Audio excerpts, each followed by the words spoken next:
Hello everyone, we're now going to make an infusion of the jewelweed in some apple cider vinegar. You can use this on a poultice as a wound wash. And honestly, if you get a whole bad batch of poison ivy everywhere, poison oak, poison sumac, you can just put a bunch in your bathtub and soak through it, rub it on you. You have too much to be dabbing everywhere. No, I don't think it burns even the lady parts, but if you have skin sensitivity to certain products, natural or not, or bubble baths, you might want to test it out in your skin or a few delicate parts first before you just dive right into the bathtub.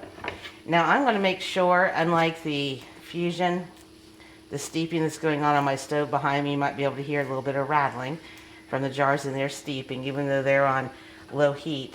I'm going to make sure that the leaves and stems in this batch are a lot more finely chopped. No, I'm not going to drag out my food processor to do this or spend hours cleaning all the little bits out of my blender.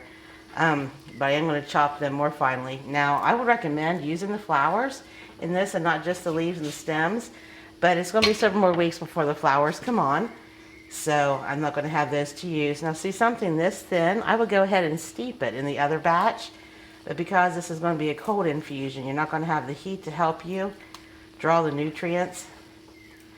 Man, they're not hard to pull back. They're just so pliable. They just want to bend like rubber. But because this is going to sit for about 4 weeks, so I have plenty of time to infuse.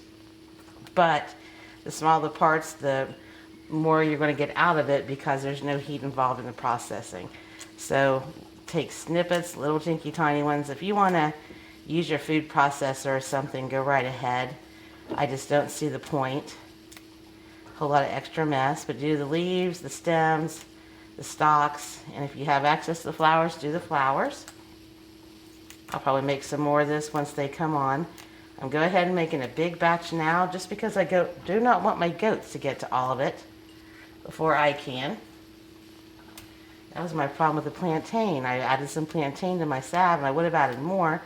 I have to go on a journey around our survival homestead to find some, because even though the horses do not like the jewelweed, both the horses and the goats really like the plantain, so it goes quickly. That's about a quarter, lightly packed.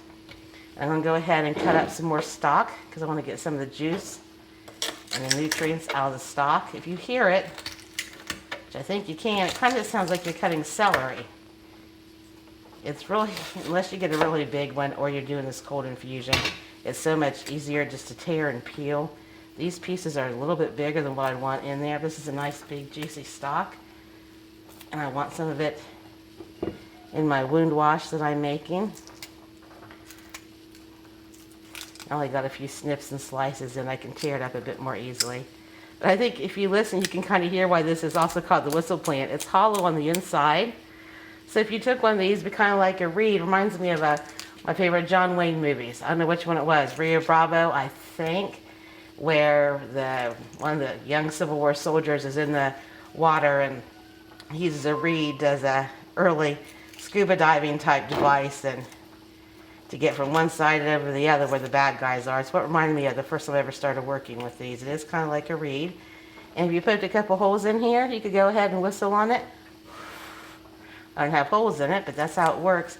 I would caution letting children do this too often, because if you consume too much of this raw, it will give you a stomach ache and diarrhea. So a whistle was a fun, neat thing to try, but because it's not boiled like you do the leaves before you use them in anything edible, it can result in a bad stomach ache. So it's something fun to give a try and give a few whistles through, but I really wouldn't make it something they can play with all day long or do on a daily basis. I just pull the leaves off of the stalk. No cutting necessary. I'm going to go ahead and tear them up into small bits here. And I'm using a mixture of leaves from some younger stalks and older stalks. But just pull your stalk down like that, run your hand down it, off come all the leaves, switch your hand around. I'm a lefty. And just break them off here into small bits. They'll equal chopping. Got some bits left here on the counter. I have a little tinky tiny bit of plantain left, and even though this recipe doesn't necessarily call for plantain, it is not going to do any harm. In my opinion, it will only do good, so I'm going to go ahead and mix some plantain So I did about half to 3/4 way full. I might add a little bit more, but you get the point of how fine it has to be chopped and how to vary the bits that you use. You pour in your apple cider vinegar. Gives you a good look what it looks like. You want to go up to the lip, kind of push around again to get out any air bubbles. I think mine's still a smidge too watery, so I'm going to throw in a little bit more leaves. Now, some folks do not like to put a canning lid and ring on this. They worry about corrosion, rusting from the vinegar when keeping it long term. That very well may be a valid concern. They sell plastic canning lids that are reusable. You can also use a jelly jar, mayonnaise jar, anything like that. So you can stay away from that close metal contact. But we do a lot of canning, and in our canning we of course use a lot of vinegar, and I've never had a problem with that unless something's been on the shelf for 5 or more years. But if you do this as part of your survival medicine kit and you want to make sure that you can pick it up and use it 5-10 years down the road, by all means change your topper. I'm going to go ahead and use a regular mason jar lid and ring. This ring's probably been used one too many times. There we go. Rings are reusable, lids are not. There, it looks nice and full. You lift it up, down, bottom. It should give a little bit of movement because you didn't fill it so top that the lip is overrun.